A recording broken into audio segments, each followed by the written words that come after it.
കോഴിക്കോട് തിക്കോടിയിൽ മധ്യപ്രദേശ് സ്വദേശിയായ ഇതര സംസ്ഥാന തൊഴിലാളിക്ക് മലേറിയ സ്ഥിരീകരിച്ചു.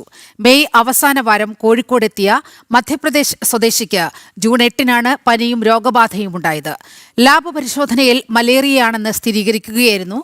ആരോഗ്യവകുപ്പ് പ്രതിരോധ നടപടികൾ ആരംഭിച്ചു. വിവരങ്ങളുമായി അനഘ ഹർഷൻ ചേരുന്നുണ്ട്. അനഘ, എന്താണ് നിലവിലെ ഈ ഇതര സംസ്ഥാന തൊഴിലാളിയുടെ നില?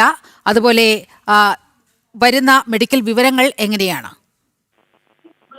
നീലിമ, കോഴിക്കോട് താമസിക്കുന്ന മധ്യപ്രദേശ് സ്വദേശിയായിട്ടുള്ള ഇതര സംസ്ഥാന തൊഴിലാളിക്കാണ് ഇപ്പോൾ മലേറിയ സ്ഥിരീകരിച്ചിരിക്കുന്നത്.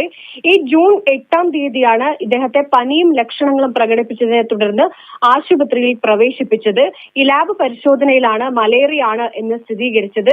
മാത്രമല്ല, ഇതുമായി ബന്ധപ്പെട്ട് ആരോഗ്യ പ്രവർത്തകർ പറയുന്നത് രോഗത്തിന്റെ ഉറവിടം മധ്യപ്രദേശ് ആണ് എന്നാണ്. അതായത് ഇവിടെ അദ്ദേഹം താമസിക്കുന്ന സ്ഥലത്തു നിന്നല്ല ഈ രോഗം പിടിപെട്ടത് എന്നാണ് പറയുന്നത്. ഇദ്ദേഹം ആശുപത്രിയിൽ പ്രവേശിപ്പിച്ചു. അതിനുശേഷം ഇപ്പോൾ സ്വന്തം താമസിക്കുന്ന സ്ഥലത്ത് തന്നെയാണ് ഇദ്ദേഹം ഇപ്പോഴും തുടരുന്നത് എന്നാണ് ആരോഗ്യ അധികൃതർ പറയുന്നത് എന്നുള്ളതല്ല. എന്തായാലും ഇദ്ദേഹത്തിന്റെ രോഗം സ്ഥിരീകരിച്ച സാഹചര്യത്തിൽ ആരോഗ്യ പ്രവർത്തകരുടെ ഭാഗത്തു നിന്ന് ആ പ്രദേശത്തൊക്കെ എത്തി വലിയ രീതിയിലുള്ള പ്രതിരോധ പ്രവർത്തനം നടത്തും എന്നാണ് പറയുന്നത്. എന്തായാലും ആരോഗ്യ പ്രവർത്തകർ ഇതിനോടകം തന്നെ പ്രതിരോധ നടപടികൾ തുടങ്ങിക്കഴിഞ്ഞിട്ടുണ്ട് എന്നാണ് മനസ്സിലാക്കുന്നത്. നീലിമ. ശരി അനഘ. ഷിഗല്ല, നിപ്പ, ഏറ്റവും ഒടുവിൽ മലേറിയ.